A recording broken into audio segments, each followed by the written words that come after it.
በአንድ ወቅት በአንዲት ትንሽ መንደር ውስጥ የሚኖር አንድ ትጉ ገበሬ ነበር። ሕይወቱ ቀላል ቢሆንም በታላቅ ዓላማ የተሞላ ነበር። በየቀኑ ንጋት ሳይወጣ ይነሳና ውሃ ለመቅዳት ወደ ሩቅ የውሃ ጉድጓድ ረጅም መንገድ ይጓዛል። ገበሬው ውሃውን ተሸክሞ የሚመለሰው በሁለት የሸክላ ማሰሮዎች ነበር። ማሰሮዎቹን ረጅም እንጨት ጫፎቹ ላይ በማሰር እንጨቱን በጠንካራ ትከሻው ላይ ያደርገው ነበር። አንደኛው ማሰሮ በሁሉም ረገድ ፍጹም ነው። ለስላሳ ክብና ምንም አይነት እንከን የሌለበት፣ ከውስጡም አንዲት ጠብታ ውሃ እንኳ አይባክንም። ሌላኛው ማሰሮ ግን በጎኑ ላይ ትንሽ ስንጥቅ ነበረው።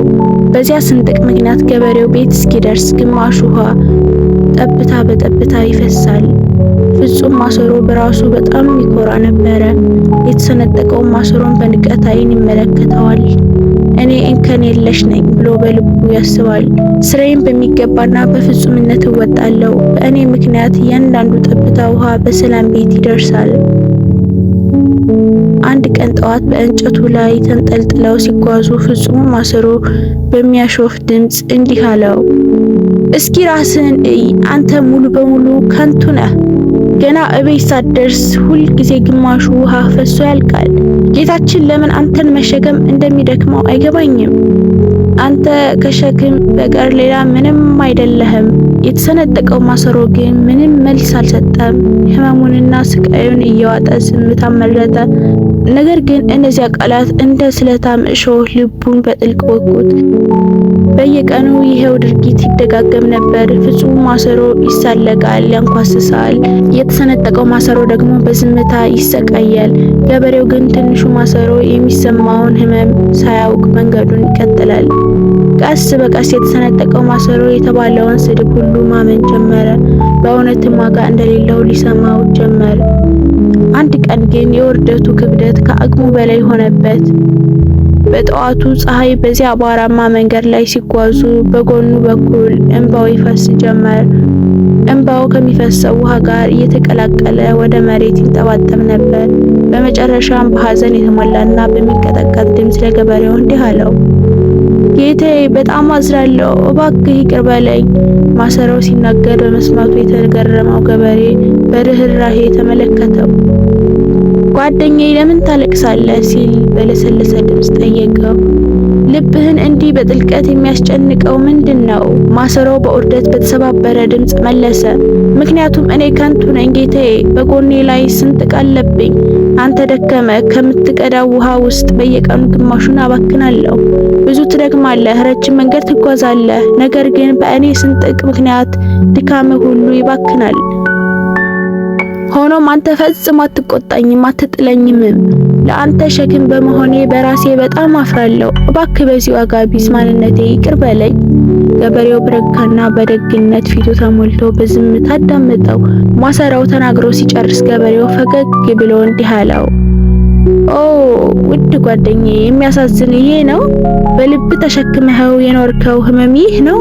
አይዞህ፣ አትጨነቅ። ነገ አንድ ድንቅ ነገር አሳይሃለሁ። ከዚያ በኋላ መቼም ቢሆን ዋጋ እንደሌለው አይሰማህም፣ ቃል ገባልሃለሁ። የተሰነጠቀው ማሰሮ ገበሬው ምን ማለቱ እንደሆነ አልገባውም ነበር። ነገር ግን በዚያ ሞቅ ባለ ድምፅ ውስጥ የተስፋ ጭላንጭል አየ። በማግስቱ ገበሬው እንደተለመደው ማሰሮዎችን ተሸክሞ ውሃ ሊቀዳ ሄደ። የጠዋቱ አየር ንጹህና ቀዝቃዛ ነበር። ወፎችም ይዘምሩ ነበር። ቀዝቃዛው ነፋስ የመሬቱንና የሳሩን ጠረን ይዞ ይነፍሳል። ሲመለሱ በለመዱት መንገድ ላይ እየተጓዙ ሳለ ገበሬው እንዲህ አለ፣ ዛሬ የመንገዱን ዳርቻ በጥንቃቄ እንድትመለከቱ ፈልጋለሁ። ወደ ታች ተመልከቱና ከዚያ ምን እንዳለ አስተውሉ። ሁለቱም ማሰሮዎች ወደ ታች ተመለከቱ። የተሰነጠቀው ማሰሮም በመገረም ደነገጠ። በመንገዱ ዳር በእሱ በኩል ውብ አበባዎች ፈክተው አብበው ነበር። በጧቱ ንፋስ እየተወዛወዙ መንገዱን አስውበውታል። ለረጅም ጊዜ ለመጀመሪያ ጊዜ ማሰሮው ሐዘኑን ረሳ። ምንኛ ያምራል ሲል በግርምት ተመለከተ። ፍጹም ማሰሮን ተመለከተ። ነገር ግን በእሱ በኩል ምንም አበባ አልነበረም። ደረቅ አፈርና የተበታተኑ ድንጋዮች ብቻ ነበሩ። ለመጀመሪያ ጊዜ ፍጹም ማሰሮ በልቡ ውስጥ እንግዳ ስሜት ተሰማው። ቤት ሲደርሱ ገበሬው ማሰሮዎቹን በጥንቃቄ አስቀመጣቸው። የተሰነጠቀው ማሰሮ አሁንም ግማሽ ውሃው መፍሰሱን አየ። ደስታው ወዲያው ቀልጣፋና በሐዘን እንዲህ አለ። ጌቴ እነዚያን አበቦች ባይም እንኳ አሁንም አሳፈርኩ። አሁንም ሙሉ ማሰሮ ውሃ ላመጣልህ አልቻልኩም። አሁንም የተሰበርኩ ነኝ። ገበሬው አጠገባቸው ተቀመጠ። ፈገግታውም እንደ ፀሐይ ብርሃን ነበር። አይደለም ትንሹ ጓደኛዬ፣ ገና አልገባህም አለው። በእነዚህ አበባዎች ላይ ልዩ ነገር አላስተዋልክም? ጌቴ ካየኋቸው አበባዎች ሁሉ በጣም ያምሩ ነበር። አዎ፣ ግን የበቀሉት በመንገዱ በየትኛው በኩል ነው? ማሰሮው በእኔ በኩል ብቻ ነበሩ ጌቴ አለ። ልክ ነህ አለ ገበሬው በደስታ። ታዲያ ለምን በእንከን የለሽ ማሰሮ በኩል ሳይሆን በአንተ በኩል ብቻ የበቀሉ ይመስልሃል? ምክንያቱም ጓደኛዬ፣ እኔ ስለ ስንጥቅ ሁልጊዜም ማውቅ ነበር። ስለ ስንጥቅ ስለማውቅ ነው የመጀመሪያውኑ በአንተ በኩል የአበባ ዘሮችን የዘራሁት። በየቀኑ ስንመለስ አንተ ሳታውቀው እነዚያን ዘሮች ታጠጣቸው ነበር። ጠብታ በጠብታ ከውስጥ የሚፈሰው ውሃ ለዘሮቹ ሕይወት ሰጣቸው፣ አሳደጋቸው። አሁን በአንተ ምክንያት መላው መንገድ በአበባ አጊጧል።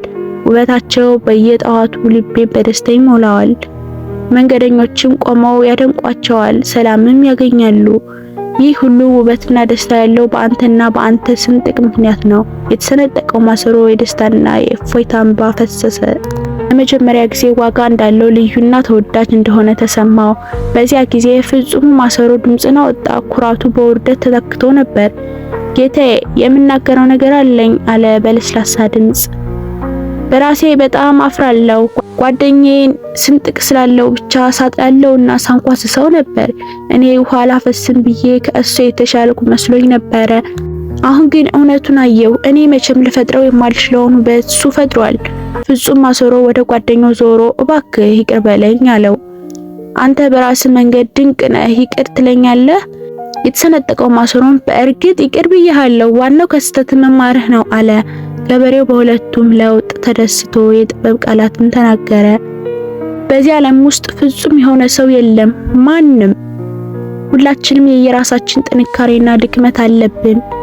አንተ ውሃ ወደ ቤት በማድረስ በኩል ድንቅ ነህ፣ ያ ያንተ ስጦታ ነው። አንተ ደግሞ ውድ ጓደኛዬ የተለየህና የላቀ ስጦታ አለ። ስንጥቅ በመንገዱ ዳር አበባዎችን እንድታጠጣ ይፈቅድልሃል። በረሃ ለነበረ መንገድ ሕይወትና ቀለም ሰጠኸው። ሁለታችሁም በራሳችሁ መንገድ ፍጹም ናችሁ፣ ለሕይወቴም አስፈላጊ ናችሁ። ሁለታችሁም ፍጹም ብትሆኑ አበባ አይኖረኝም ነበር። ሁለታችሁም ብትሰነጠቁ ደግሞ ውሃ አይኖረኝም ነበር። እርስ በእርሳችሁ ትሟላላችሁ፣ በአንድነት ሕይወቴን ሙሉ ታደርጋላችሁ። አሁን ሁለቱም ማሰሮዎች ሁሉንም ነገር ተረዱ። በተለያዩ መንገዶች ዋጋ እንዳላቸውና ማወዳደር ሞኝነት መሆኑን አወቁ። ከዚያን ቀን ጀምሮ እንደ ጓደኛ አብረው መጓዝ ቀጠሉ። ወዳጆቼ፣ የኛም ሕይወት እንደነዚህ ሁለት ማሰሮዎች ነው። እያንዳንዶቻችን እንደ ፍጹሙ ማሰሮ ብቁና ቀልጣፋ እንሆን ይሆናል። እያንዳንዶቻችን ደግሞ እንደተሰነጠቀው ማሰሮ እንከን ያለብን ቢመስለንም ያልተጠበቀ ውበት የመፍጠር አቅም አለን። እውነታው ግን ሁላችንም የሁለቱም ድብልቅ ነን። የምናፍርባቸው ድክመቶች ቢኖሩንም እነዚያ ድክመቶች ለቆንጆ ዓላማ ሊውሉ ይችላሉ። ዋናው ነገር ፍጹም መሆን ሳይሆን ማንነትን አምኖ መቀበል ነው። ማንም ፍጹም አይደለም፣ ያ ደግሞ ምንም ችግር የለውም። አንዳንድ ትልቅ ድክመታችን ነው የምንለው ነገር ለዓለም የምንሰጠው ትልቅ ስጦታችን ሊሆን ይችላል። ሰውን በጉድለቱ አትፍረዱበት፣ የራሳችሁንም ድክመት በደስታ ተቀበሉት። እናንተስ ለተሰነጠቀው ማሰሮ ዋጋ እንደሌላችሁ ተሰምታችሁ ያውቃል? አስተያየታችሁን ጻፉልኝ። ይህ መልእክት ለሚያስፈልገው ሰው ቪዲዮን አጋሩት። ላይክ፣ ሰብስክራይብ፣ ሼር ማድረጋችሁን እንዳትረሱ። ስንጥቃችሁ ውብ አበባዎችን ሊፈጥሩ እንደሚችሉ መቼም እንዳትረሱ። በቀጣይ ታሪክ እስክንገናኝ ሰላም ቆዩን።